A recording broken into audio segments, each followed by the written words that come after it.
everyone, and welcome to a brand new spoiler review episode for the Bad Batch here on the Geek Buddies.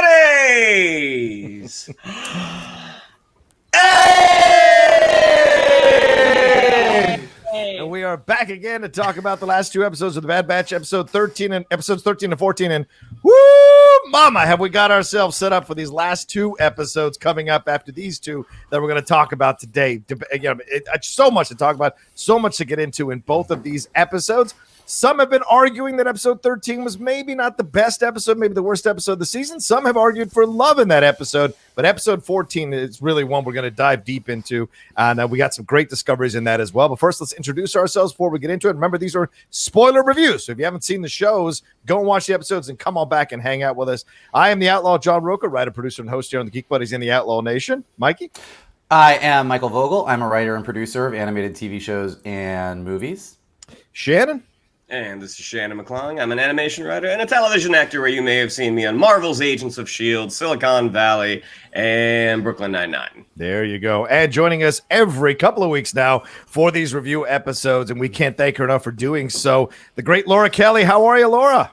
Hi, everybody. I am happy to be back. Happy to talk about these episodes. This is definitely going to be I'm excited to hear what you guys have to say on these. I think this is going to be an interesting conversation. Yeah, two completely different episodes. Laura, Infested, basically kind of almost like a Creature of the Week episode with some espionage thrown in, some cartels or crime syndicates thrown in. And then the other episode, episode 14, much more about the clone story again, much more about this replacement issue with the clones as well. So let's go around the horn real quick. Michael, what'd you think of both of these episodes overall before we jump into the specifics of it, spoiler-wise? Overall, I will say, I think I've said this almost every week that we've talked about this, but overall, both of these episodes are fucking beautiful to look at. Like, despite all the Star Wars stuff, like, both of these episodes in different ways are just like, hey, here's how you make the absolute best looking CG on television that is better than a lot of features have. Look how awesome we are. So that's always good. I will say that with Infested, I think I agreed with kind of what you were saying on the first viewing, where I was kind of like, this is nice, but like, I'm ready to get to the meat. I'm ready to get to the bigger stuff. Upon rewatching it, and starting to think about the implications of where it's going to go in future Star Wars stuff, I think it might be one of those that we look back on down the road and say, oh, that was a cool introduction to stuff that became important later. But definitely War-Mantle out of these two is the one that I got way more excited about, because that was very directly tying into all the stuff that Bad Batch has been about from the beginning and really setting the stage and putting the pieces on board for what I am anticipating to be a pretty epic 2-episode finale. That's for sure. Shannon, I mean, episode 13, episode 14 here, Infested, War-Mantle, as I said, two completely different things. What did you enjoy or not enjoy, or what did you feel overall about both of these episodes? I mean, I agree with Vogel. I mean, episode 13 definitely has had the feel of sort of a filler episode. And that doesn't mean it's necessarily bad. That just means like, okay, this didn't really do anything to progress the story that we're excited to get to. It didn't really do anything to progress that story forward. That being said, it was still a very fun episode. I mean, I thought some of the action in it was very fun. Depending on what happens with Roland Duran in the future, yes, I think Vogel's right. Like, we're planting some seeds right now that might come to fruition later.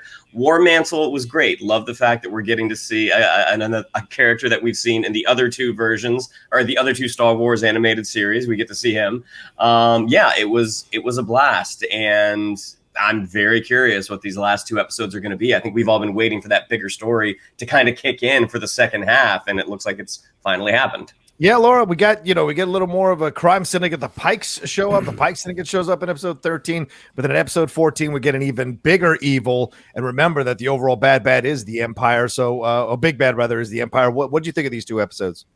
Well, I have to say of the two, I'm sort of in the same boat. I think I preferred episode 14 for sure, but I think there's a lot of strong components in episode 13 and the episode Infested. I think we got a lot of really great like Wrecker humor in episode 13 in particular. I was particularly excited to see Ruby back. She's super cute. So I don't think that there wasn't anything there, but 100% agree that I think we're going to see more of Roland Durand at some point in season 2, if not maybe in these last two episodes. But he clearly is somebody that they're laying some groundwork for. But overall, yes, episode 14 was a lot more exciting for me, in particular as a Rebels fan. I'll say that. Absolutely. Oh yeah, absolutely. 14 had, and as a New Hope fan, I think 14 had a lot of shades of that, really kind of powering through when you were watching. But episode 13, I think, is also a deceptively good episode. It's at 6.5 on IMDb. Usually these episodes have been hitting around 8, 7. And what have you. So this is one that kind of feels like it's not getting the best reviews. But yeah, I think Mike's right. A revisit of the episode would allow you to savor it a bit more and enjoy what's being laid, the groundwork that's being laid here. Because I got a feeling we might be seeing a couple of these characters again before the end of the series for sure. All right, let's get into this thing. And once again, there's last spoiler review warning. Infested. We're going to start with episode 13, Infested. So if you haven't seen these episodes, go and watch them first, then come back and finish watching this review episode here on the Geek Buddies. All right, the Bad Batch arrive back on War-Mantle after all the drama of episode 12, and they head straight to Sid's, and they are not happy. We see these new troopers watch them as they walk on by, and Sid's, out of nowhere, is a hopping place to be all of a sudden. A lot of new patrons are here. We see more of those guards or troopers that were outside there in the alleyway inside of Sid's, but then we go into the back and we see that a new man is in charge at Sid's. That's Deveronian Roland Durand, who's a son of crime boss Issa Durand.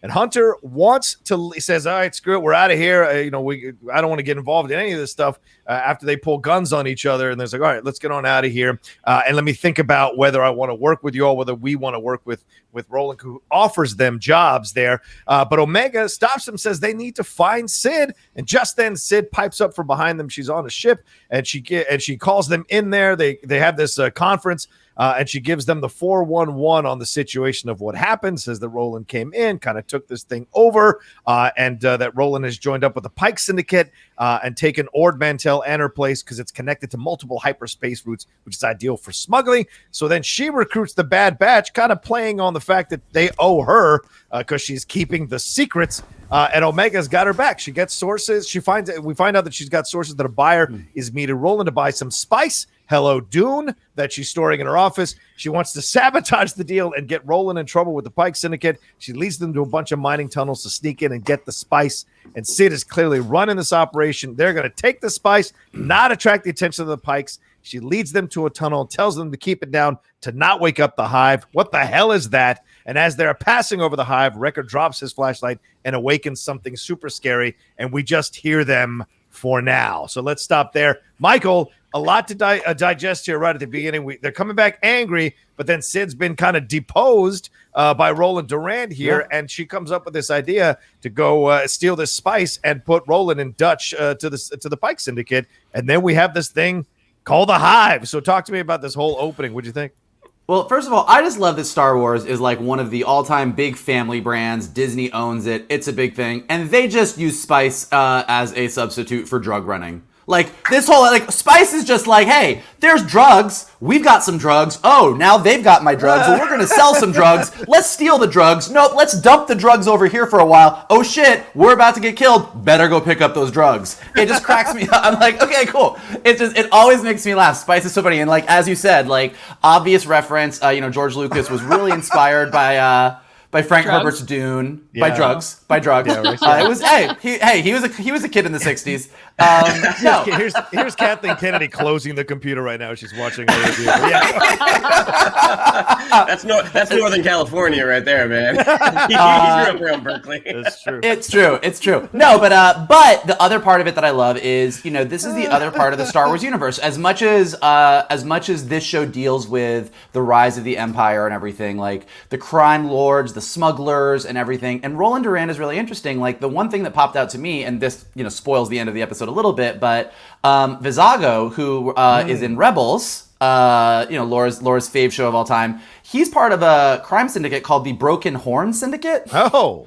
And he's also a Deveronian. So when I was watching this episode, particularly the second time, I was like, well, that's kind of interesting. Does that give us a hint of where Roland's going to go? I also like that he mentioned his mother, Issa Durand, who's a new character.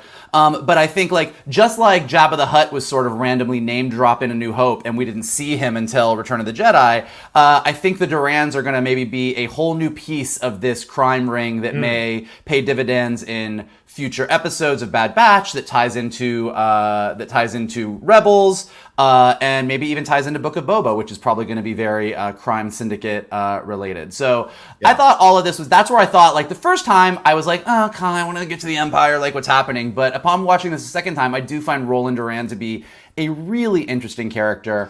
The other part of this that I loved, particularly, is once Sid kind of gets the Bad Batch on her team and they go into everything, there's mine cars, there's tunnels. It is Temple of Doom. It's Temple of Doom. It's Temple of Doom. Absolutely. And between that and the opening of War-Mantle, you're like, well, clearly there's a lot of classic 80s Spielberg fans on the team at Bad Batch, and they make it look amazing. It's super, super fun. I loved Wrecker's Lord of the Rings Pippin moment, where he just knocked things down and made all the noise in the world. It was just good stuff. I mean, this is taking it out of the bigger Star Wars, Bad Batch, where are we all going, just as a singular episode of we've got to do a heist, let's see the team work together, let's do some stuff. It works really, really well. It just suffers from the fact that we get so excited about all the bigger connections and stuff, and this one was kind of just a straightforward heist with drugs. There it is.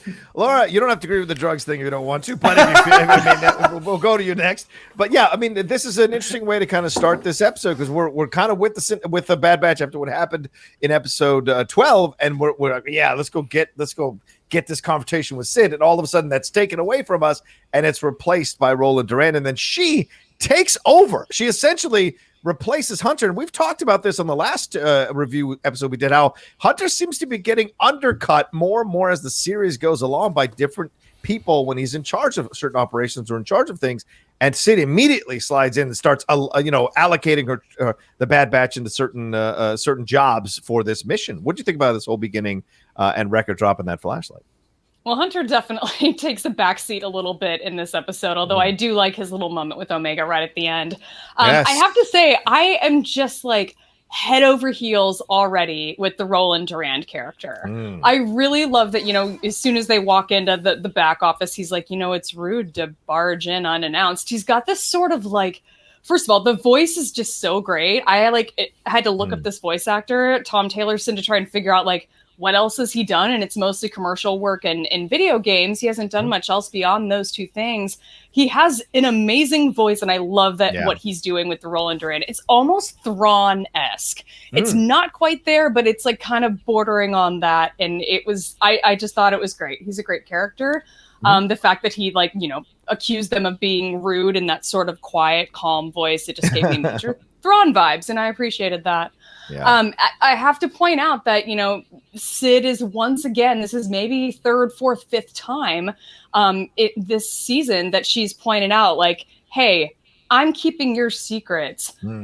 You, despite whatever I owe you for whatever jobs you're doing for me, you also still owe me. She just keeps bringing up this point. But then we also keep getting these Sid has a secret heart of gold vibes from her. I just am still not sure where she lands on the good bad spectrum. But overall, it was. I really enjoyed the inside the caverns and tunnels. We got a sort of similar episode in Rebels when they were in a Geonosian hive, and I kind of thought that's where this was going. And then we get the exposition from Tech later identifying the Earlings as the type of creature that we're seeing, or just hearing, I guess, in this first part of the episode that we're talking about.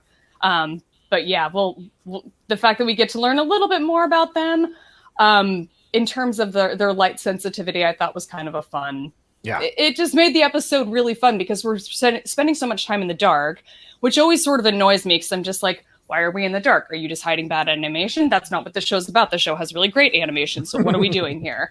But the sort of, explosion that we get right at the end, I think really paid off. Yeah, absolutely. You bring up an excellent point here, Laura. I mean, hives, caves, We saw that in season 2 of The Mandalorian as well, with that kind of alien episode that we had. So they've got this they do kind of hit these beats sometimes similarly, not exactly, but similarly in some of these episodes on different titles here for Star Wars. Shannon, what did you think about this whole opening? What did you think about this interaction? Yeah, rolling in there, stroking Ruby. I mean, how can we not mention Ruby a little bit more? I mean, just stroking that thing, and it's like so sweet, and Omega's like kind of shocked that he has Ruby, but she's right. Tom Taylorson is really chill with the voice. He's also a minor character in Resistance, a First Order stormtrooper named Agent Wraith. So it's not his first dance in Star Wars. What do you think of this whole opening? Well, the casting director, Lindsay Halper, I mean, give her a lot of credit here because, again, like my buddy Nosh, Vice Admiral Rampart, I mean, most of his VO credits had been video games. He'd done some other animated series, but the fact that two performers, mainly known for video games, they come in and get, pretty significant roles on this new series. I think that speaks a lot to their talent, but also speaks to Lindsay Halper as well, because giving these guys a chance to show what they can do. Loved Tom Taylorson's Roland Duran. Like, he just had that kind of villainous charm, just kind of oozing with villainous charm. When Hunter says, we have to think about whether we're going to work for you, and he goes, yeah, you think about it. I also like when the Bad Batch arrived initially, and they were talking about how Sid sometimes holds back details that would be helpful. And as they get into the mine, they're already on those cars before she tells them, don't do, we're not going to use the engines. We're going to do it manually. And it's like, that's another detail that she withheld. She wants to make sure that she's got you into the job before she gives you a reason not to do it. Yeah. Also, sounds like a producer, but go ahead. I mean, our favorite two bar patrons, who I looked them up, their names are Ketch and Bolo. Yeah, Ketch and Bolo. I just love that they would rather be on Sid's ship playing cards than be in a hopping bar. And I was like, okay. So, and we also get a larger presence from them this episode as well. But I just love the fact that they're like, no, they want to be with Sid, even though this place looks a lot cooler. Like, they'd rather be on her ship playing cards, the two of them, than being sort of a hopping bar. I mean, maybe she's got secrets on both of them, and she pulled that card to get him onto the ship to play cards so she can keep him close. Who knows? Sid's got all kinds of powers. It's got all kinds of secrets. All right, so we'll move on to the next section here. They arrive at the after they go through here, and the hive does not wake up, although we hear them kind of screeching a little bit, which is super scary.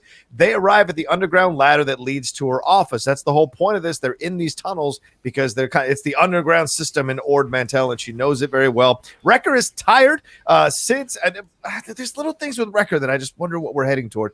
Sid sends some kind of signal to Ketch to lure Ruby out of there. He drops that little popcorn confection thing or whatever, and Ruby rolls on out, which distracts Roland, which keeps him out of the office. They capture Ruby. They're Ketch and Ord. Is it Ord? What's the other one's name? Bolo and Ketch catch Ruby there and send the all clear to Sid. The Bad Batch climb up the ladder, find the 6 crates of spice or drugs, and then then Bolo and Ketch get outsmarted by Ruby, who bites one of them through the cage there, escapes, and then is quickly reunited with Roland while those two guys take off. Roland heads back to the office, and by the time he gets there, the Bad Batch have taken the 6 crates of spice out. He notices the spice has gone from his life, and the Bad Batch roll out, but are spotted by some of Roland's guys who just happened to be in the tunnel, I guess, or sensed something was going on. And I wrote it here, Michael. You beat me to the punch. I said, we have a Temple of Doom mind chase scene. Great music cues here, by the way. Great action music cues. And I said, is this a precursor to a new ride at Disney? We shall see. And suddenly the hive shows up. Oh, my God. They destroy all the spice containers, or not, so they remove all the spice containers, knock them out of there, and then escape. Laura, let's go to you first. The hive, sweet Mary, Mother of God. That was some scary stuff, but also getting a little more with Bolo and Ketch. Bolo and Ketch have kind of been jokes through. I mean, they kind of been the Cliff and Norm of this bar for the You Cheers people. And finally, they get to a little more screen time in this episode, a little more action in this episode. But what do you think about this section here as we go into the hive kind of exploding out of those tunnels? I enjoyed Ketch and Bolo. Ketch is the weak way. Bolo, I believe, is in the Ithorian. But I really enjoy these two as like the regulars in the bar. And I think it was Shannon who made a good point that like these two would just like rather be the quiet regulars playing hollow chess rather than like I mean, I'm not even sure how to describe the music that was being played when the Bad Batch first walked into Sid's bar. It was like automotive electronica or something. It was just Wow. It was so weird. I like it was that. definitely it was not their vibe. Somebody And create I a get playlist that. on YouTube for that, please. Yeah. But I gotta say, Ruby is just so cute. And I was trying to figure out, I'm like, I can't really put a pin on like what animal she's like. I think it's more cat-like. She's supposed to just be like a lizard, like a little space lizard, but she's, she purrs and she makes noise and she's just really cute. And I really appreciate that. I say that as not a cat person, but man, these like locust-like bugs in this hive are so gross. And at one point we have to watch Wrecker close the door halfway on one of these bugs and it just explodes in the crutch store. And I just wrote, ew, in my notes. It was just so nasty. But the fact that, that I think we see in this scene that, they're afraid of lights. I think it's Omega maybe that points it out to the group. Again, her being constantly being sort of the eyes and the most observant, it seems, of the group, which in a way I think is kind of taking over the role that Crosshair might have played at one point in their group. But yeah, this was a great scene, sneaking into the parlor, getting the spice down, and then dropping them. I was just like, no, they were so close. They were almost there. But the dropping their drugs. You get, your spice runner, you've got one job. Yeah. And your one job is to not drop your shipment. Yeah. You can't drop the shipment in the water. You got to go back and get that stuff. That's for sure. Shannon, Ruby is, as Laura points out, Ruby is a female lizard that was considered highly valuable shortly after the formation of the Galactic Empire. But we get more here with the spice containers. We get more here with this tunnel. Did you like the Temple of Doom chase scene? We do have the young kid with the accent again. But did you like this overall? Did you enjoy it? I enjoyed the action scene so much, mainly because of the kid with the accent, John. Anytime, like whenever you have people in rickety, squeaky vehicles that they're trying to be quiet, and then you give them a reason that they have to hurry up. And this one was twofold. You've got the bad guys behind who are using the engines, and you've got all those bugs coming up. I love the fact that Sid, well, I guess Sid and Omega would be the only ones that didn't have helmets on. Everyone else was covered. But yes, I mean, that was just, the action sequence was just so much fun, and getting to see Ketch and Bolo in on the action. How terrible Ketch is at this. It's just the fact that they could give two craps about him. Like, they're not paying attention to this guy, but him sort of so obviously dropping this Mantell mix, and then watching how these two guys, again, it reminded me of the Goonies, like the two brothers trying to deal with Chunk. Like, they can't deal with this little lizard. Yes, I thought this, again, this on a rewatch, the comedic value of all of this was really, really great. Yeah, Michael, coming through really loudly throughout this episode is Sid's seen some shit. I mean, we talked about it in the first few episodes when she shows up because of all the trinkets and memorabilia she has in her office, but she never gets unsettled. She never screams too loud. She never freaks out. And as Shannon points out, she's not even wearing a helmet. She's so confident that she can survive any scrape here. She's really they re-stress how much of a badass she is throughout this episode. What did you think of this section of the show? I mean, it was great. I mean, this is kind of what I mean about even an episode of Bad Batch that a lot of people are like, maybe this isn't my favorite of the season, still executes a kind of the tension of a heist sequence and then followed up by an amazing action sequence so well. And it's so gorgeous and it's so much fun. And it's as good as anything we would get in a live action feature or anywhere else. Like, it is just a great, well shot, well paced out sequence. Is it Cliff and Bolo? Not Cliff. It's not Cliff Clavin. It's Bolo and Catch. Bolo and Catch. They are, but like, I was going to say, their ineptitude really did solidify them as the Cliff and Norm of a galaxy far, far away. Yes. I mean, like, Like, they really are just like, this is what would happen if Cliff and Norm had to execute something for Carla. This is how bad it would go.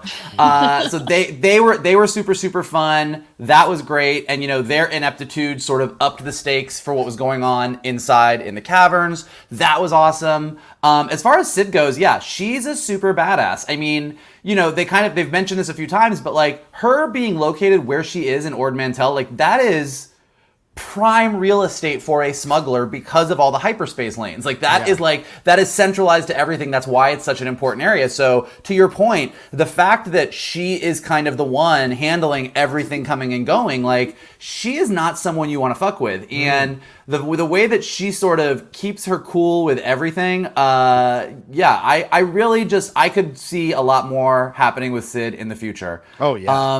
And then additionally, like, yes, don't drop your drugs. And it's like, especially with the Pikes, like we've seen this go down already with Ahsoka and the Rafa sister, and the Martez sisters, like with Trace and Rafa, like they dumped their drugs. The Pikes weren't happy about it. It caused some shit. And here we are again. Don't fuck with the Pikes drugs. They are going to come for you. Like the Hutts are funny. The Hutts are like your drunk uncle of gangsters. Like they're like, okay, the Hutts are cool. The Pikes are scary. That should be a t-shirt. The Pike Syndicate. Don't drop our drugs.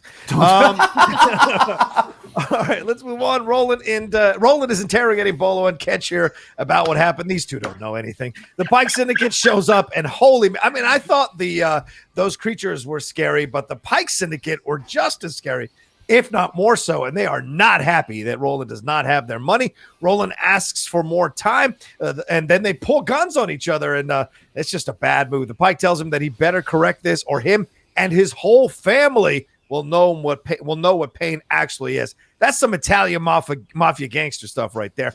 Sid and Bad Batch walk into Sid's, and there are bodies all over the place. And then the Pike leader walks in, leading Roland in the handcuffs, basically, and threatens their lives after Roland calls out as Sid being the one that they want.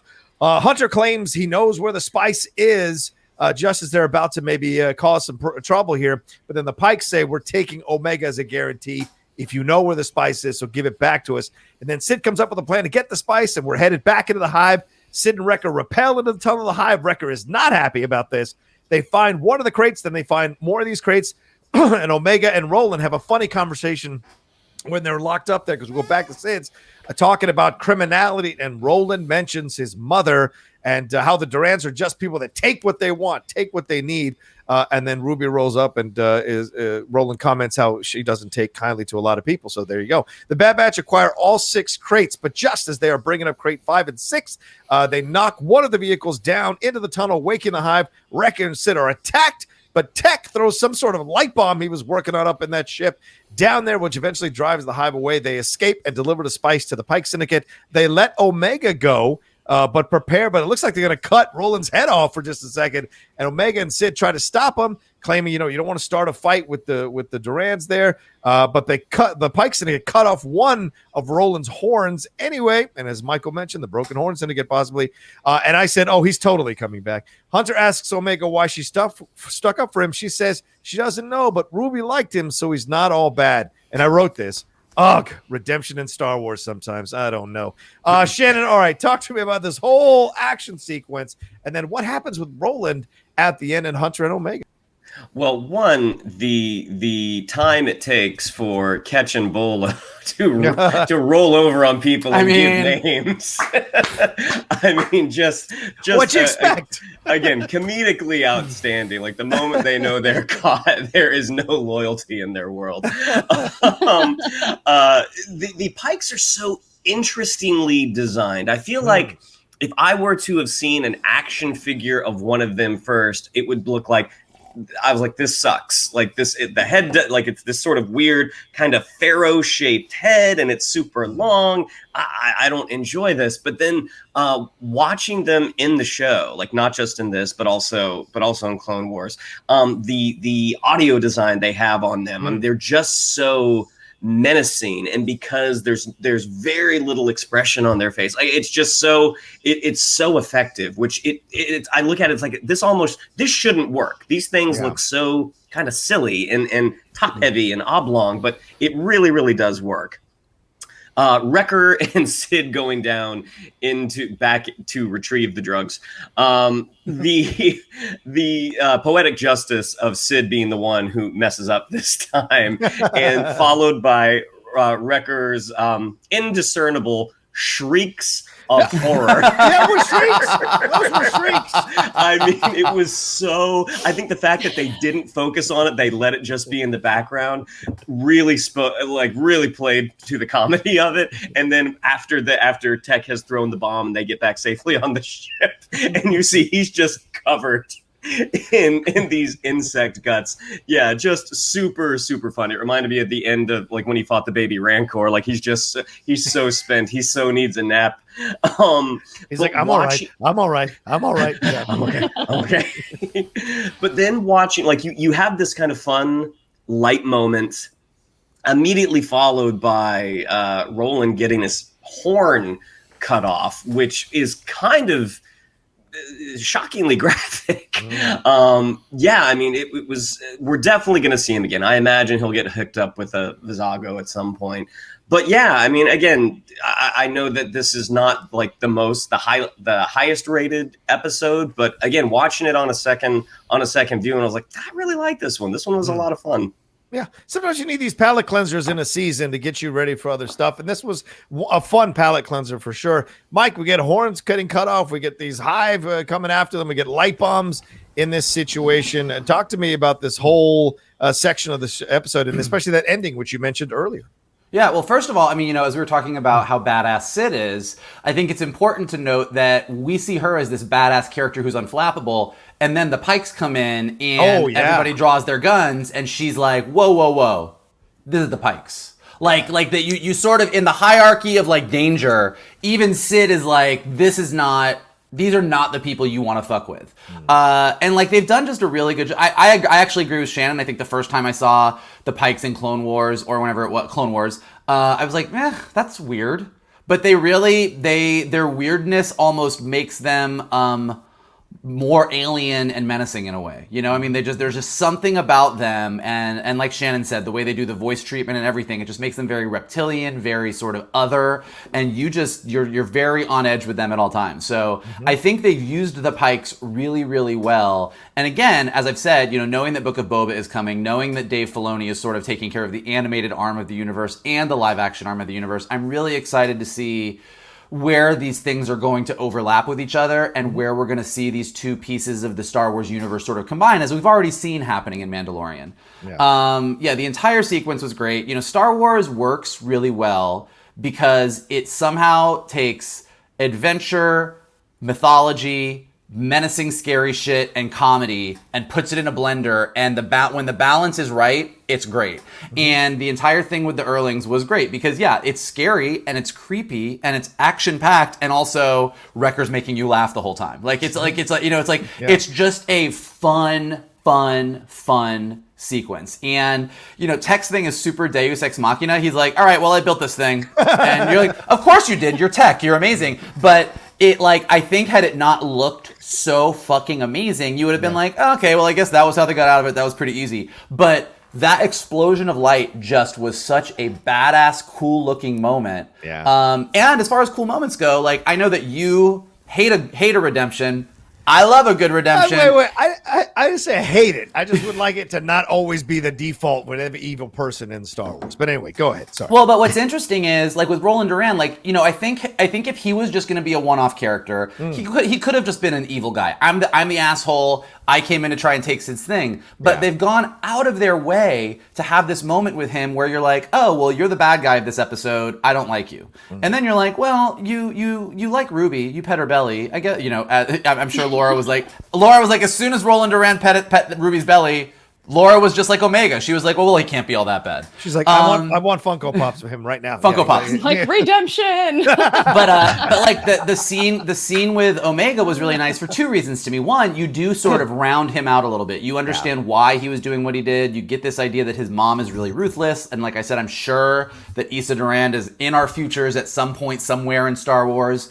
And also you just see that with Omega, she's, as we've said before, I think, she's the heart of the Bad Batch. And as they, I think a lot of this season and a lot of the series itself is these are the ultimate soldiers who are no longer soldiers and trying to figure out where they fit. And we just see Omega over and over and over again, whether it be with Roland Duran, whether it be with Hera, whether it be with any of these characters, she's constantly pushing them to do the right thing, even if it's not the easy thing, even if it's not the best thing. And I have a feeling that's going to kind of come into play with whatever happens with Crosshair in the finale, and just like, as Hunter's the leader of the team, but he's taking all of his cues from Omega as far as what they need to do. So I think this scene with her and Roland was really, really nice. Yeah. Laura, some more to add about that. Shannon was talking about the look. Michael talking about the look. I just finished watching Ant-Man and the Wasp for our rewatch, our MCU rewatch. It got little Ghost vibes in terms of the look, even some of the shaky voice sounds here. So it's an interesting look for the Pike. I like this look better than anything we've seen before. And of course, the Pike Syndicate also plays into Solo. It's a big part of some of the storyline in Solo as well. So what do you think about them bringing them into the Bad Batch here, and also how this whole episode ended with that conversation between Hunter and Omega? Well, I was going to bring up Solo because I actually, in comparison to the live action, I like the way the Pikes sound a lot more in this animated version of them. The sound modification is it's just so pinpoint perfect. It's like any wobbling in the other direction, I think it would have been weird, but they really did execute it really well. And I think, in the past we've seen complaints from fans, like in Rebels, when the Death Troopers are speaking English, their voice isn't modified and their language isn't scrambled the way that it is in Rogue One. And I'm like, well, I still thought it sounded cool. This was kind of like that, but like somehow executed it even better. So props to the sound team. I think it worked really well. I have to say, Roland, it just continued to get more and more interesting for me throughout this episode. At first, I kind of thought, well, he must be like sort of afraid of his mom, maybe, like the way that he sort of acts a little bit. I mean, at one point, when they cut his horn off, the Pikes cut his horn off, like the way he's sort of like cowering with his like hand in front of his face. I was just kind of like, this guy isn't like a coward. I don't, but that sort of body language sort of fed into that a little bit. I think he's more afraid of disappointing her than actually being afraid of her. He seems to sort of hold her on a pedestal a little bit. So I'm really excited to meet this badass crime syndicate lady. Like, whatever we get out of her, like, I don't know if she's going to be like the big bad for season 2 or what, but she just sounds super cool. So I'm pumped for that. There's a little moment I wanted to point out where, like, I think it's when the Pikes all of a sudden like hold their guns. What was it? Sid tells them that they don't have to, I think they're like, consider the issue resolved. But then the Pikes hold their guns out towards the Bad Batch, and Hunter just moves in front of Omega, and he's in the background, but it's just a really sort of cute small movement, and it's just more Daddy Hunter content that I really enjoy because they're just so cute together. And you're totally right. And that the fact that Hunter's now sort of taking these cues, Omega's like the little angel on his shoulder, providing the sort of light side of everything. And I love that they have that, considering that, yes, they are still finding their way in sort of finding out what their purpose is in this new universe. Yeah. And sorry, Laura, I didn't mean to cut you off. Did you have no, that's okay. Okay. No, I don't think I had anything else. I did want to point out that Wrecker, the high pitched screaming was really great. At one point when he says, "Get us out of here," his voice full on cracks in like a really, really high pitch, which was just really, really well executed and really, really funny. Yeah. So I really enjoyed the Wrecker content we got in here. But I think we also got like, that sort of continuing example that Wrecker, he was very afraid of heights at the beginning of the season, and he's kind of not anymore. He seems to have sort of overcome that. I think the thing he was mostly scared about were these disgusting flying locust things that explode when you crush them indoors. And I appreciated that in the way that they're using Wrecker in this show now. Yeah, absolutely. Good stuff there for this episode, episode 13 here, and wondering where we go next. I was wondering, okay, what are we going to do after Infested? And now that we've kind of settled this situation, and I got a feeling that Roland, I don't know, I got it. Maybe I'm crazy. You guys know I make crazy things up, or I come up with crazy things in my mind when it starts thinking. I wonder if Roland. You mentioned, Laura, you make great points about how he seems to be worried about disappointing his mom. that exchange with him and Omega seemed really honest and vulnerable. And so he's a likable guy, even though he did what he did. He's a likable guy. And what he was trying to acquire was Ruby. So that's not a negative thing to acquire, right? So he's trying to maybe figure out where he is. And he's like, Mom said I have to go take things. So that's the way I do it. That's the Duran family way. So maybe the Broken Horn Syndicate isn't him running it, because the Pike Syndicate say near the end of the episode, if we see each other again, it won't be good for you. I mean, it's a basic warning. And I wonder if his mom serves up Roland to the Pike Syndicate. The Pike Syndicate kill Roland. She uses that to rally the rest of her people to create the Broken Horn Syndicate, and she takes charge of that. I don't know. I'm throwing it out there. Just who knows what can happen down the road story. Yeah, well, she's a crime boss. All right, let's move on to episode 14 there, War-Mantle. Once again, these are spoilers, so if you haven't seen War-Mantle, stop now, go watch and come back. Any final words, or are we good to go? We good to go?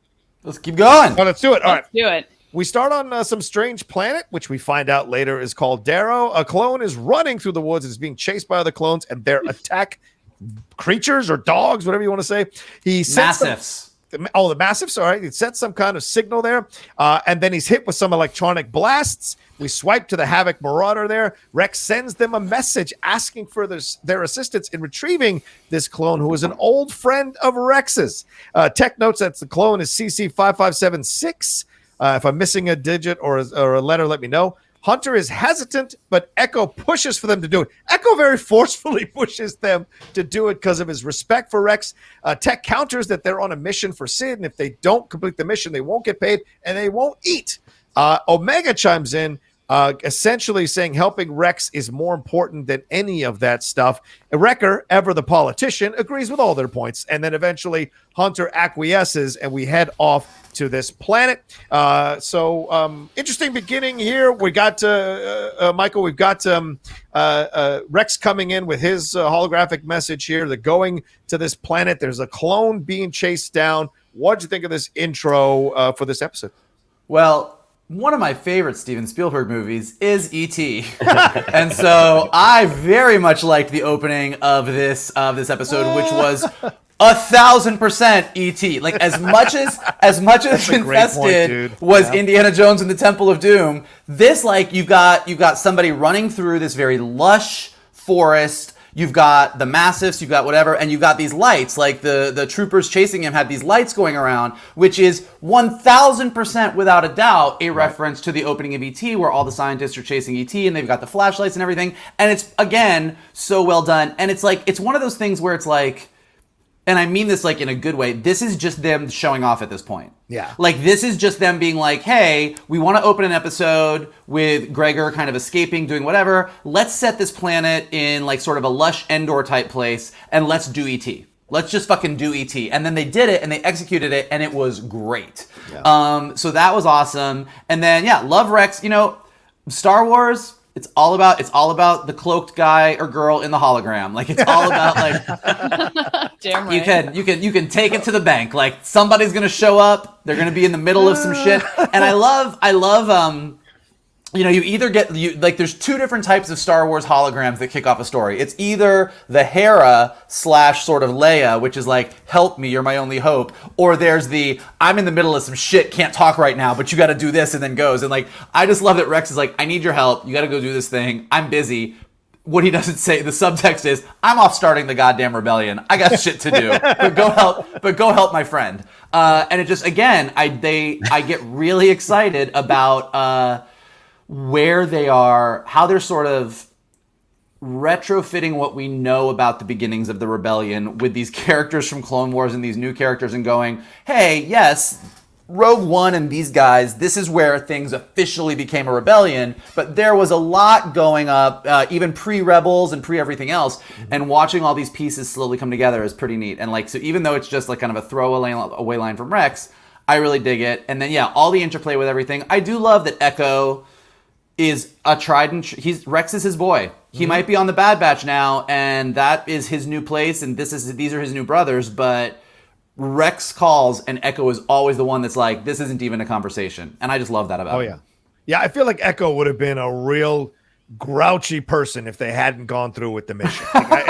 Or he'd have snuck off and tried to do it himself. His his very strong defense of them going to go do this was kind of a surprising to see. But once again, this idea that Hunter, as the leader, he has to be the most cautious one. It's just part of the job, but it leads to other people kind of contradicting him. And we saw this kind of really played out here in this back and forth, Laura, with all of them. What'd you think of this opening here? And what'd you think about Rex showing up? And can you give us some intel on who clone CC5576 might be?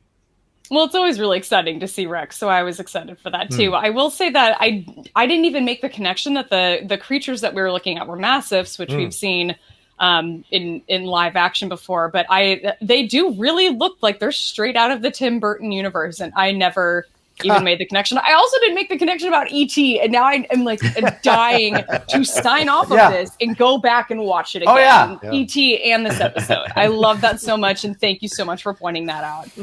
But yeah, so CC5576, we learn later in this episode, is Gregor, who was one of the clones that was, basically around the time of Star Wars Rebels, was hanging out with Rex and Wolf, and they basically had taken possession of an ATTE, and we're living on some desert planet, and we're hunting for a sand snake monster thing, and it was just it's a good time. And then obviously he shows up later in the sort of finale of Rebels as well.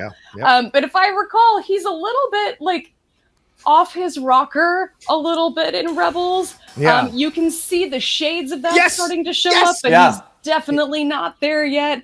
Once we get to Rebels, it's full on. I mean, we're talking full on like crazy at that point, where he's laughing hysterically at things nobody else is laughing at, and it's just, it's wild. So yeah, I was excited to see him show up. If I had to guess who this was going to be, I was just like, I should probably know who this is from the Clone Wars.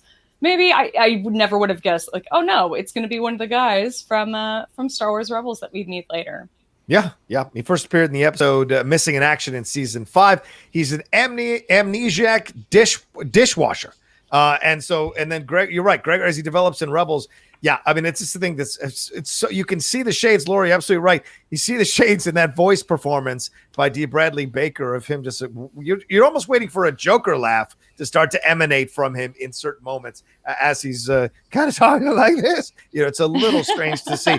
Shannon, what do you think about this whole opening and seeing I almost feel, I know you guys got ET vibes, but I almost got Most Dangerous Game, right? Where you're hunting the human being, that story. So what do you think of this whole opening here, and then what it leads to at the end of this discussion about going after CC5576?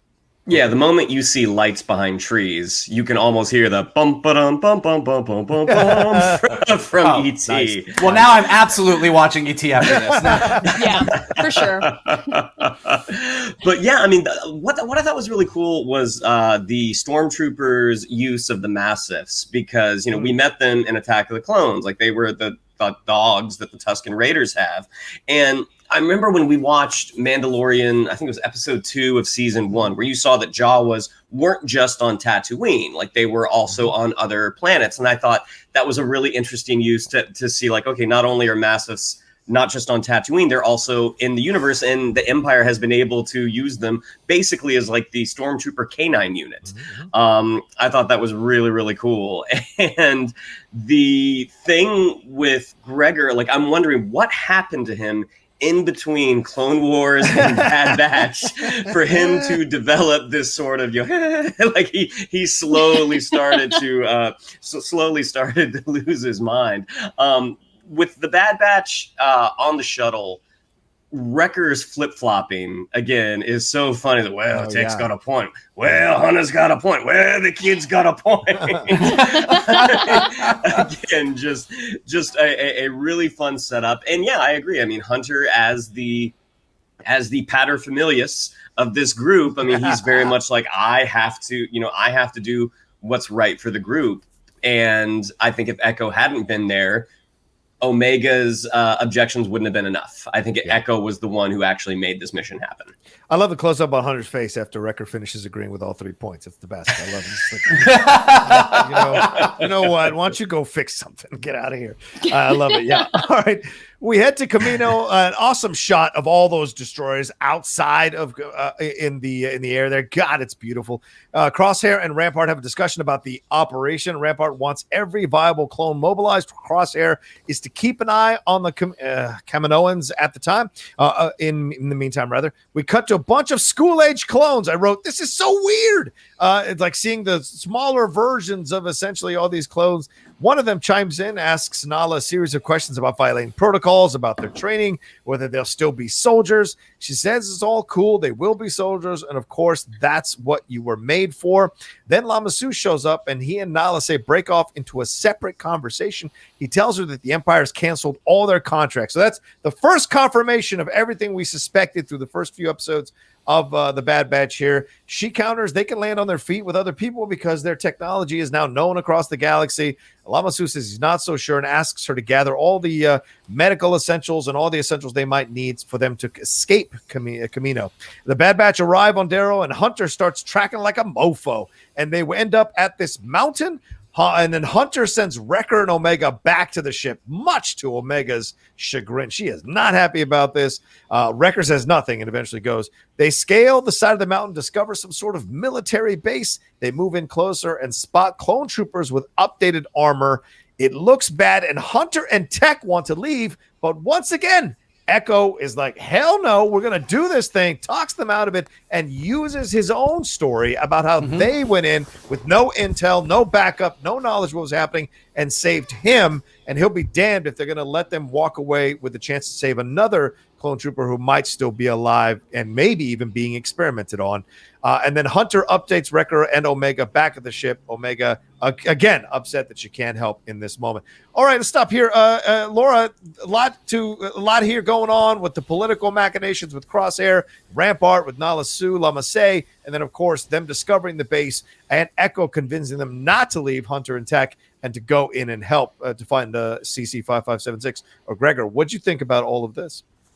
I really enjoyed these Camino scenes. I really am excited every time we cut back to Camino because this is what I'm thinking is like gonna connect to the bigger picture of what's kind of going on and where they ultimately end up and how it might connect to some of the cloning related content that we see later in the Star Wars story. Cloning related content. Yes, I'm just going to leave I'm going to leave it at that. Keep it vague. I'm not going to say. Anyway. So I do wonder where that's going to pick back up. And I'm excited to see that. Like, it looks like Lama Su and Nala Se at least are going to maybe be able to get off planet eventually. At least they're kind of like in cahoots with each other. I'm kind of hoping that at least the two of them make it out of this alive. Ultimately, I guess we'll see where that ends up. But yeah, the fact that we've got Echo once again bringing up this point, and he's like, hey, Rex trusts this guy.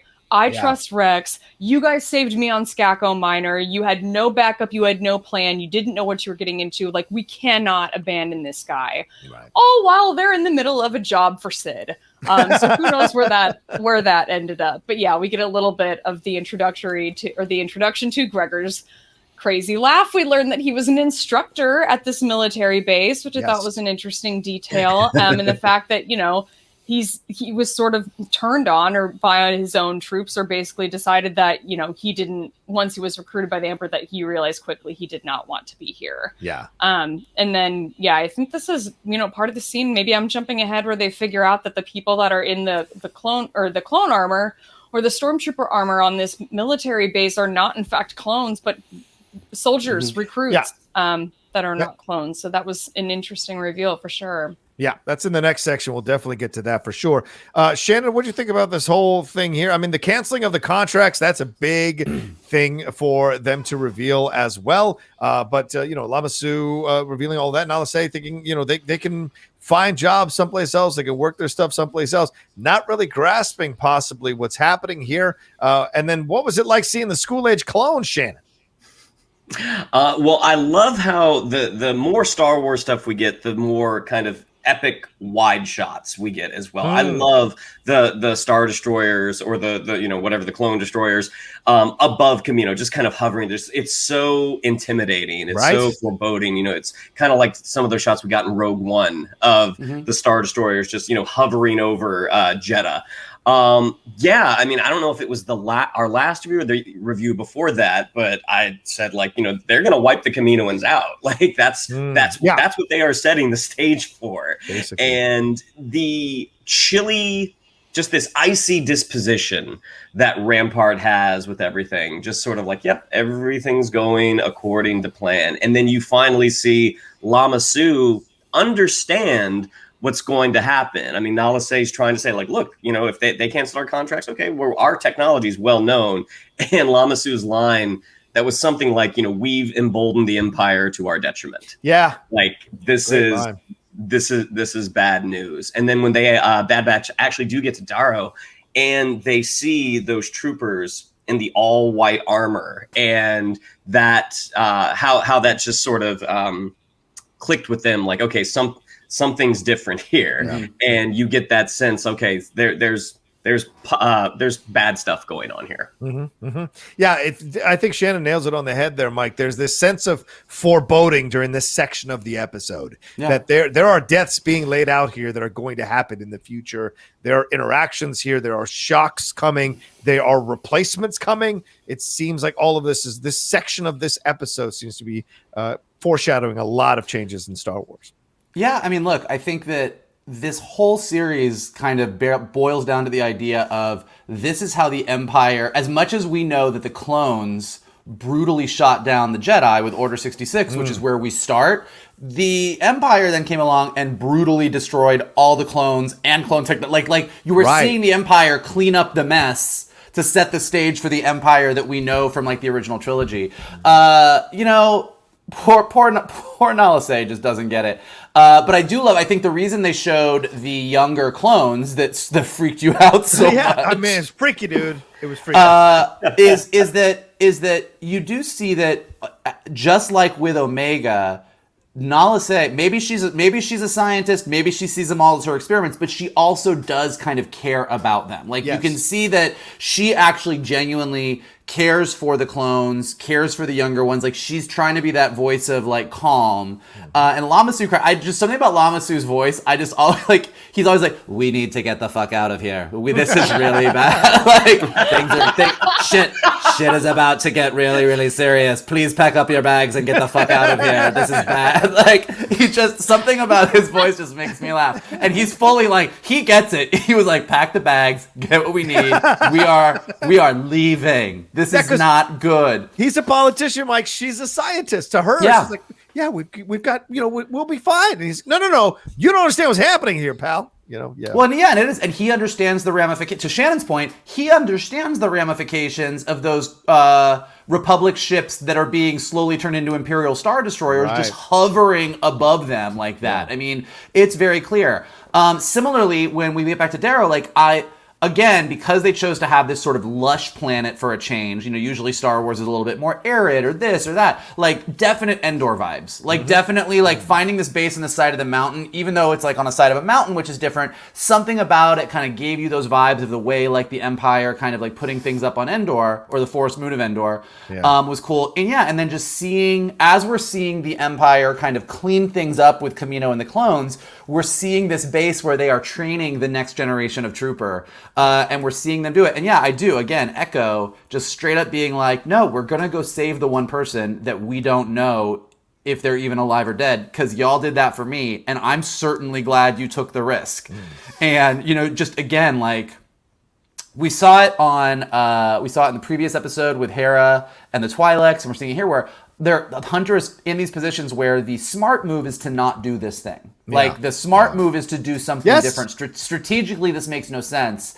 But the heroic thing is to do what they do. And they do it. And so we're just seeing them step into that role of like, you're no longer strictly speaking soldiers following orders. The mercenary thing really isn't working out for you. But, you know, the hero thing, like that seems to be where you're headed. Yeah. And throughout the whole series, it's been that battle between the hero thing and the prudent thing, the frugal thing, the correct is a matter of interpretation, but those are the battle that's the battle that's constantly happening with Hunter throughout every episode of the Bad Batch, it seems. And certainly here it comes, and Hunter might be a consequence of that situation when they make this decision. But yeah, another part of this, when you're looking at what this is one of those corporations people hate to work for, right? Once they're done with you, they fire you, or they make you hire, they hire a bunch of new people and make you train your replacements. So it's just like, it's a horrible corporation to work for, the Empire. Let me just put it out there. I'm sure a lot of us have experienced that nonsense. Anyway, go ahead. Yes. Although I will say that it's now somewhat canon that crazy ass Gregor is the one that teaches stormtroopers to shoot bad. So we got that going for us. Go Gregor, I guess. I guess that works. Right. All right, let's move on. After they decide to take on this job, Wrecker, Hunter, and Tech jump onto a transport and head into the base. And I wrote here, getting serious A New Hope vibes here with the look of the base overall. All of it. It was really nice to see. I just got a big stupid smile on my face watching all this stuff. Echo taps into the mainframe of the base. They spot some stormtroopers. Yeah, I said it. 50 clone troopers and 1,000 TK troopers. We find out Tech doesn't know what TK troopers are. They find out where Gregor is. They free him. He reveals before he is talking to another trooper. He reveals to us that he's a captain, and then he reveals to them that his name is Gregor. They head out. Yeah, okay. I already wrote that. Serious New Hopes. Gregor and Bad Batch get to know each other a little bit more, discussing a little bit more of their history. Tech uses a clone code to try to reroute things to help them out, but he quickly finds out that clone codes don't work, and Gregor tells him that. They take the helmet off one of the troopers, and this is what Laura was alluding to, and they discover that it's not a clone and that these look like they're going to be their replacements, which Gregor essentially tells them. And we hear the Rogue One emergency sound, which I love that emergency. They get on an elevator and they go out. Hunter and Gregor have a discussion about the changing of the troopers. Hunter's trying to process this, because now he's essentially being displaced out of a job. It was already tough to survive as a mercenary or whatever, but maybe in the back of his mind, he felt like, we could always go back once things settle down and become clone troopers again in service of whoever's in charge. But now I think he's realized they don't even need him at all, or any of the clone troopers anymore. That's a tough thing to take in. Gregor says they aren't clones, but there are a lot of them, and they swear allegiance to the Empire. Hunter says numbers aren't everything, and then as the door opens, they're confronted by a number of those troopers. They push them off, get back on the elevator, take a detour, encounter a bunch of firepower. Gregor is shot in the process. They end up in front of a command console. Tech suggests going through the vents and moving upwards so the Marauder can save them. Omega is crazy excited when she gets the call from Hunter to be able to help, and Wrecker and her are on their way. Just as Omega shows up, though, we see all these ships start to pull out of the base, possibly to confront the Marauder. Only Tech and Gregor get on as Hunter and Echo fight off the other troopers. The Marauder is hit and almost goes down until Gonky, of all people, saves the day. They move around to pick up Echo and Hunter, but Hunter can't make it onto the ship. He falls all the way down to the planet, which felt like the Gray, the way in that sequence in the movie, the Gray. Hunter tells them to leave, and much to Omega's sadness, he does not rescind the order. All right, Shannon, you're the action guy. Talk to me about all this whole section of the episode. I mean, as you were talking about the New Hope vibes, I mean, as they get into this base, it's like, oh, this is a Death Star. This is like the same design as a Death Star. I mean, it even had some of the same music as the Death Star. Yeah, great point. And what's fun is, like, we found out at the beginning of the season what Project War-Mantle was. It was like, we're going to phase out the clones and we're going to use them to teach these, these conscripted troops, and to finally watch our main characters, the people that we're following in the story, watch them process the information that we already know. Watching them catch up is always, like, as you had talked about, like, Hunter's like having a hard time processing this. Like, wait, what's happening? Right. We get to meet Gregor finally. We get to see that he's got that. He already has that, crazy giggle. That big action sequence where he takes like 3 blaster shots and survives, and then you see them still using their stun shots. They're still using that circular blast because they still don't want to kill these guys. They have their objective, but they're not about the killing. And you see how many stun shots it took to get rid of the one clone commander. I mean, just blast after blast after blast. I mean, it really reminded me of a video game. Like when you get to one of those higher level bosses, that it's like you have them on the ropes, but it takes forever to bring them down. They climb up the thermal exhaust port. That sounds familiar. A thermal exhaust port. Another shootout. They're able to grab the clone commander, and when he kind of comes out from around the corner, gets shot by his own guys. So when they can make contact, it's usually friendly fire. And then the whole flight action sequence was great. Love that Gonki got the hero moment. And yeah, I mean, watching Hunter go down is like, oh, okay. So this is now we've set the pieces on the table for the finale. Yeah. Michael, so much to savor here and enjoy with how they set this whole action sequence up and the levels to which it goes to. Thermal exhaust port, the discovery of the fact that they're being replaced, these TK troopers, which of course was mentioned in A New Hope. Was it TK 421? I think it was in New Hope. So what do you think of this? Why aren't you at your post? Yeah, why aren't you at your post? What do you think of this whole thing there, Mike? I thought it was great. I mean, Shannon spoke great. I mean, the action in all of this is great. Like, the escape is great. The dogfight in the sky is great. Omega getting to, like, step up and be the hero and fly after talking to Hera about flying. Like, all of that was great. What I get really excited about is, you know, when the prequels came out and technology had moved forward a lot. We had a lot of CG. Like, there's a lot that we could do. And the prequels, you know, look very, very different from the original trilogy, because the original trilogy was made a long time ago.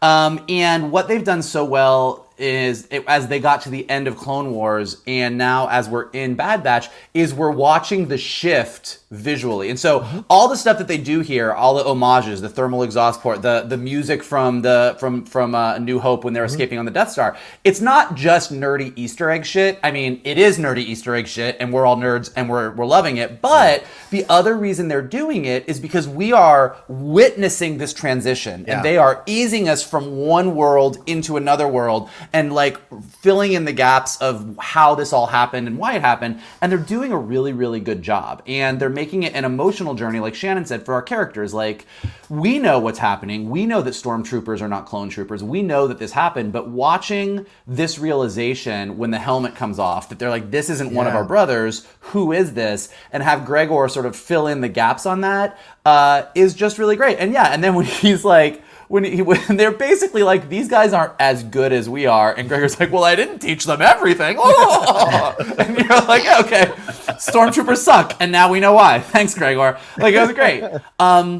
Yeah, it's just, this was one of those, when you're writing something where everything gets to pay off. Like, Gonki just gonking around for episodes pays off. Omega, I want to be part of the action. I want to be part of the action. Go back to the ship. Getting to have that moment. Like, everyone got a great featured moment to be awesome and badass. And that's what you want out of a good action sequence. You want the action to look great, but you want each of the characters to do a thing that you know they either wanted to do or were capable of doing, or only they could do it. And you got that with everybody, which is always really satisfying. And like Shannon said, you know, Hunter, that was heartbreaking when she was like, change the order, let us come back. And, you know, you sort of see Tech not wanting to leave, but also he's going to follow Hunter's orders. And then, and you're like, okay. And then, like, just that shot of Hunter kind of standing there with all of those stormtroopers and the Mastiffs and everyone just around him. And you're like, it was great. It was like, okay, this is where we are now for the end. Yeah, absolutely. Laura, lot to unpack inside this section as well. You know, Mike and Shannon have done a great job talking about it. What else have we not hit on? What else struck you about this whole sequence here? I really enjoyed the moment of Omega getting to pilot. I feel like Wrecker was sort of like taking some liberties and stepping on Tech's toes a little bit and just being like, well, she probably doesn't learn every single spec yet, but we're just going to have her pilot in this very dangerous mission on this planet, on this mission where we, you know, went into totally blind. I just thought that was a great choice on his part, and I enjoyed it. I need to know if Gonki's okay. I was a little bit concerned. He got zapped pretty good there. He did. I need to know what's happening. If he died, he died a hero. Are we setting up to go back and get Clink, perhaps? I haven't forgotten. Boy. I'm not going to forget. Here we I go. just need to know what happened to Gonki, and I have multiple reasons for why I need to know. I am a little bit worried about him. But I gotta say, you hit the nail on the head. My heart shattered when Omega was like leaning out of the ship, yelling Hunter and trying to get him to cancel the order or rescind the order. But yeah, I mean, Tech has the line like, the odds of escape are not in your favor. And I just, oh my God. But of course, if you're going to have one person that needs to follow the order and get out of there, you got to have the most rational person in that pilot seat. So I guess I'm kind of glad in a way that it was him. Props to Tech's piloting skills. Like we've seen him flying the ship a lot throughout this season. I haven't seen the piloting skills until this episode in the dogfight over Darrow. I thought that was really, really well executed. Super fun to watch. And yeah, it made Tech all the more impressive in my eyes. But yeah, I don't have too much more to add on to besides that. Well, Laura, also it's a great marriage of A New Hope and Rogue Order. So Rogue One, remember Rogue One kind of leading up to, we're both massive. We did an episode of it on the Jedi Way of our love for Rogue One, connecting up into Rogue One. So kind of fun to see one episode give you shades of both, with the idea of Project War-Mantle, the Rogue One emergency sound.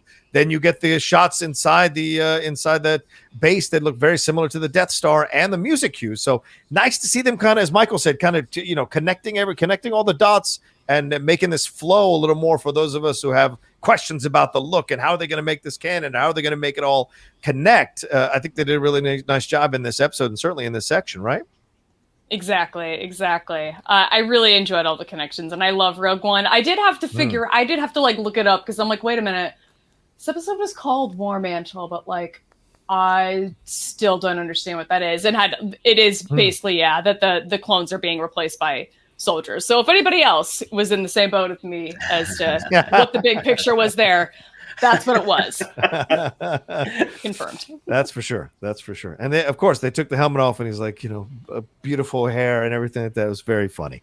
I thought it was the prince from Shrek. All right, let's see with the last section here.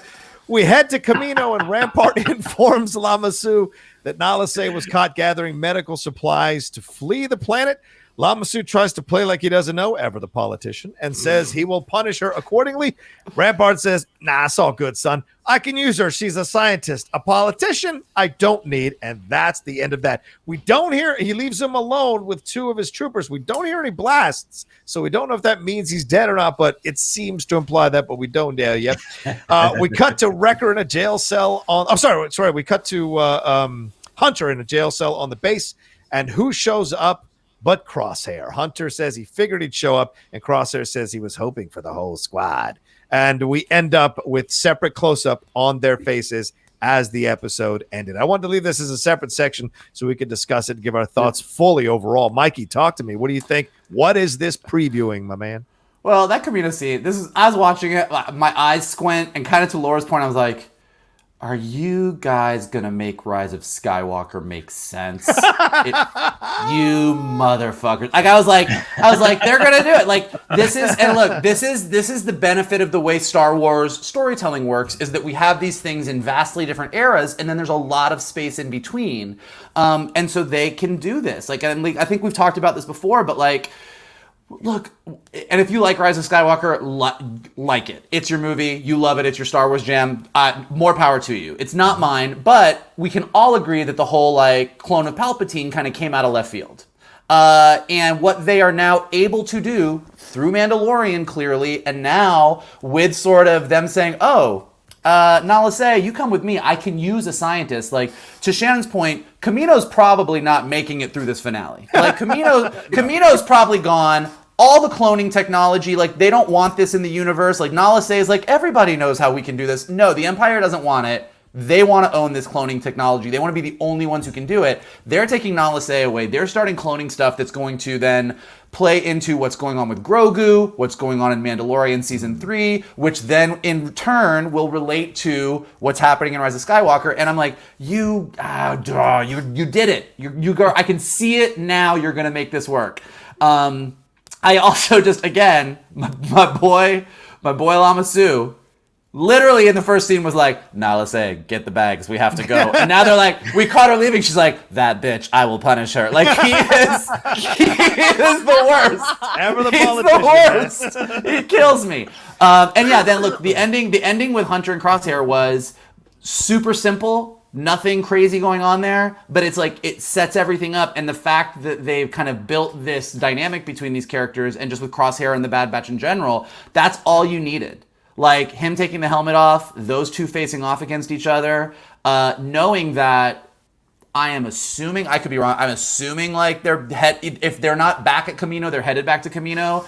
You know, early on, Omega's biggest fear, when like I think right after the finale, right after the premiere, was like, I don't ever want to come back here. I don't ever want to come back here. And Hunter's like, I promise you, you're never going to have to come back here. And I'm pretty sure that all the clones are going back there. Like that we're headed for a big finale and a big showdown on Kamino that's going to give us the next big chapter in what happens with the clones and the stormtroopers and the Empire.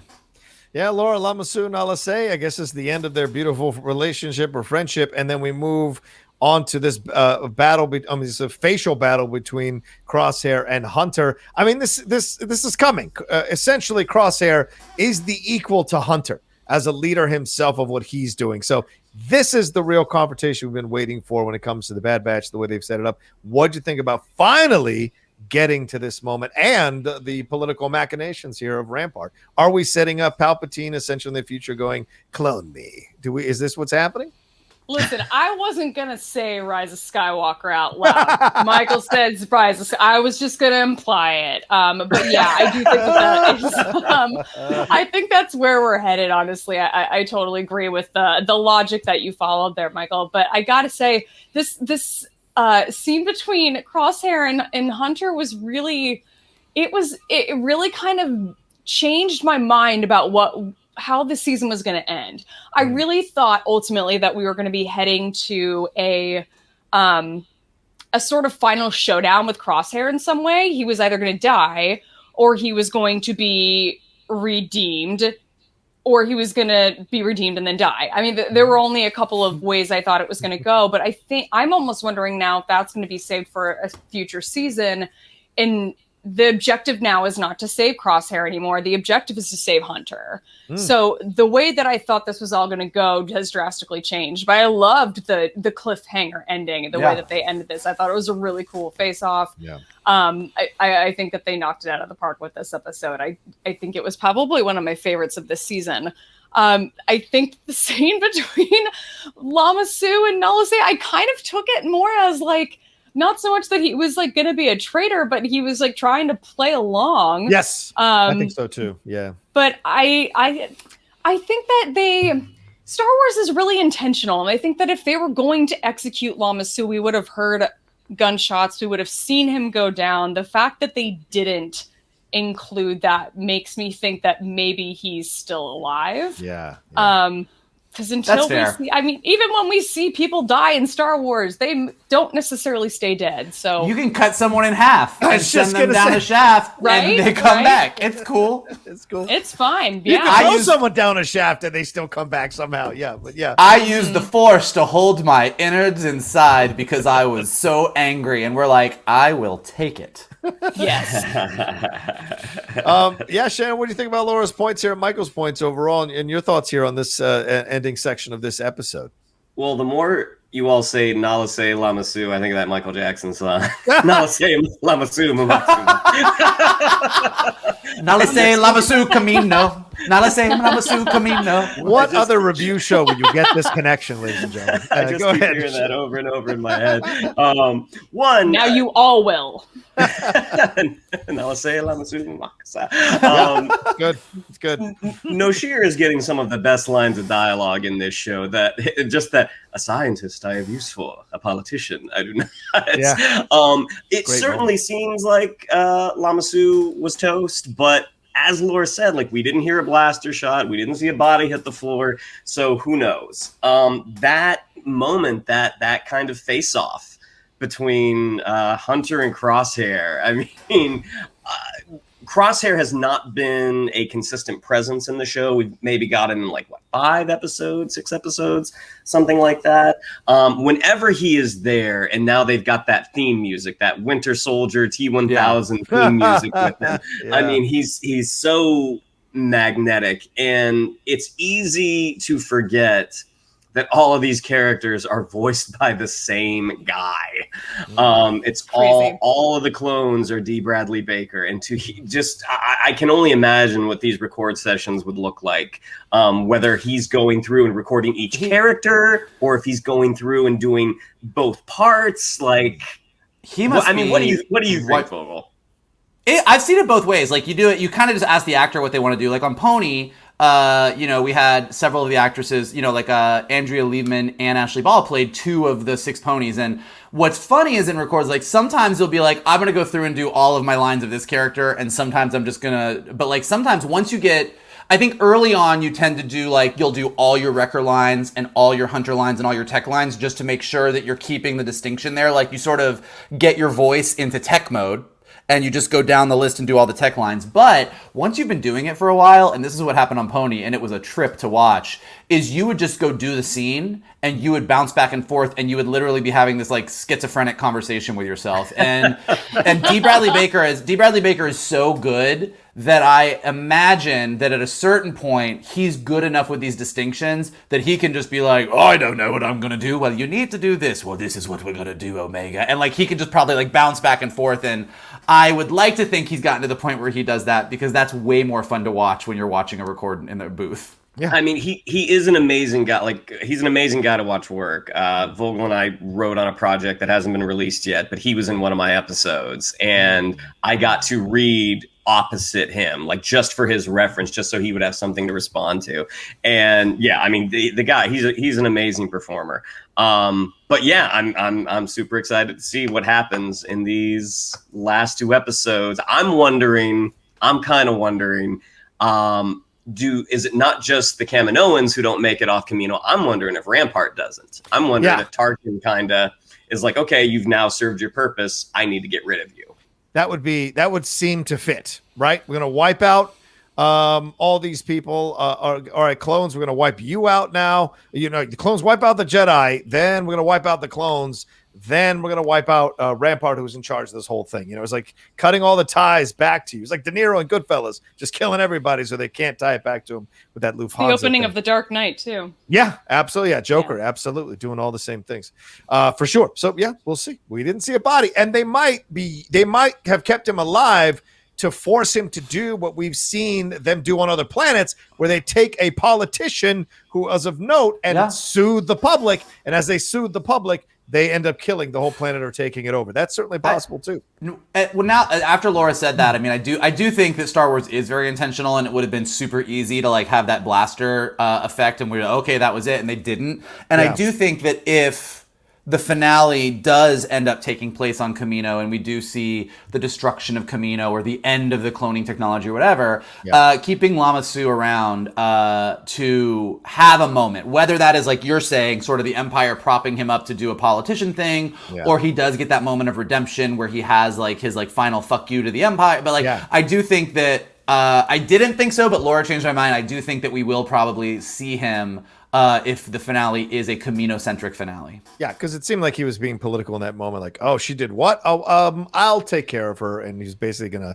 help her get away, probably. But yeah, good points all around. Absolutely. And as someone who's been in the booth and voiced multiple characters, no, I'm just joking. All right, let's move on. That's it. That's it. Let me tell you what Dee did. No, this is okay. That's our overall spoiler review for episodes 13 and 14. Any final words on this? Any final thoughts? I throw it out to all 3 of you.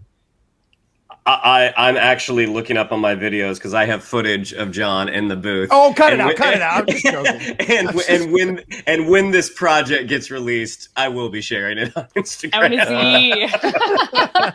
I gotta say, I think that Omega is going to end up ultimately down the line being a really, really, really skilled pilot. And I can't wait to see whatever the end result of that is when we get to see that in the future. And number 2, I want to know what you guys think about the possibility of there being a like post-credit scene at the end of the finale where we somehow, maybe we see Nala say doing some sort of experimentation that could lead to cloning stuff in the future, or what something like that could be.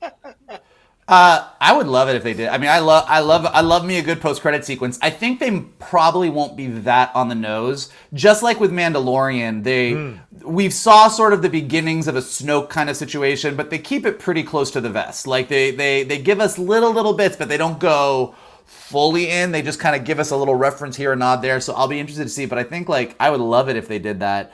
I'm getting really excited about the potential of seeing some of these characters in live action, particularly Omega. I do think Omega is kind of on her road to becoming a pretty badass warrior. We know that she is basically, for all intents and purposes, a sister to Boba Fett. And we know we have Book of Boba coming down the line. And age-wise, it would make sense. You know, she has a relationship with Fennec Shand. We know Fennec Shand is in the show. And so I think, like, learning what we learned about Omega. Somebody else pointed this out online, and I could not stop thinking about this, and I do wonder if this is going to play into it. Why does Omega have blonde hair? This is literally a whole thing. She is a clone. She, as we've made a big deal about with the hair episode, like, these are her brothers. All of the clones, including Boba, are very, very similar, and she has like a couple key differences, like the hair being one of them, and just a lot of question about like. So we know Jango Fett is technically her dad, you know, just like with Boba. But is there another, like, what else is going on with her? And is the hair a hint, or is it just a random thing that doesn't matter? So I'm wondering if we're gonna get some more answers about Omega and why she's so important and what she is, in addition to just being sort of a Boba sister type character. So we'll see. Does she wipe out all the elementary school clones we saw in this episode, just like Anakin does? Does she do that out of jealousy or anger or anything like that? No? Execute Order 67. 67. Kill those little... That's freak the me out. post-credit scene. Yeah, That's exactly. it. They freak me out. Kill them. They freak me out. All right. There you go. That's our spoiler review episode here for episodes 13 and 14 of The Bad Batch. Thank you all so much for joining us, whether you're listening, because we do this on the podcast feed, or watching this episode. We appreciate it madly. Shannon, what do we have to tell them? Yeah, if you'd like to follow us on social media, on Twitter, it's at geek_buddies, on Instagram at _geek_buddies. If you'd like to follow me on social media, on Twitter, it's at Shannon_McClung, on Instagram at Shannon the Geek Buddy. If you would like to follow Mr. Vogel, it is at MK2, and if you would like to follow Mr. Rocha, it is at The Rocha Says. Mikey? Listen, if you are a clone trooper, a stormtrooper, a gonky droid, or any other thing in a galaxy far, far away, we are glad that you are here with us. And we want to keep doing these. We love doing it. And here are some ways that you guys can help us continue to do it. Hit the like button below. Subscribe to Johnny's Outlaw Nation page. There's a ton of awesome content. Some with us, some with Laura, some with tons of other amazing people. Leave comments below. We actually love your guys' comments. We love to check out what you guys think of the episode. Where do you think this is going? What are you excited about? Where does Bad Batch fall on the animated list? As you know, with Clone Wars and Rebels, like, how are you feeling this one so far kind of lines up with them? Like, let us know below. If you are listening to us on Spotify or Apple Podcasts or anywhere where podcasts are available, leave us some stars, leave a comment there. It helps us go up in the rankings so more people can find us. And as always, the best thing that you guys can do is retweet this video, post it on your social media pages, anywhere and all places. Tell people to come check out the Geek Buddies. We are here and we are waiting. Nice, well said. And as always, thank you so much to the great Laura Kelly for joining us yet again for these review episodes. Thank you so much, Laura. And Laura, where can they find you and everything you got going on? Yeah, thank you, gentlemen, for having me back. You can come find me on Twitter at shutup_Laura. That's my handle on Twitter and Instagram. You can find my show Forced Toast, a Star Wars happy hour that I host with my friend Alice, where we drink wine and talk about Star Wars. You can find that any of the places that you find podcasts. You can find John and I hosting the Jedi Way here on his channel. And then if you want to watch the Schmodown Collision, that is available on YouTube now. I played a title match against Andrew DeMolanta, and that premiered yesterday. No spoilers. Hell of a match, Laura. Both of you played fantastically, and a little bit of controversy, which I think is important for every title match. All right, there you go. Thank you all so much for joining us here. We love you madly. Be well. Take care of yourselves. We know that Delta variant is out there, so please wear your mask. Practice your social distancing. Don't take things for granted. Be safe so you don't catch this stuff. So you can come back and join us for our spoiler review for the last two episodes. And I think we might be doing it live like we've done with all the other spoiler review episodes at our finale. So we will line that up if we can. So look for that announcement coming soon. All right, take care of yourselves. Be well, and we'll talk to you next time for a brand new spoiler review episode here from the Geek Buddies.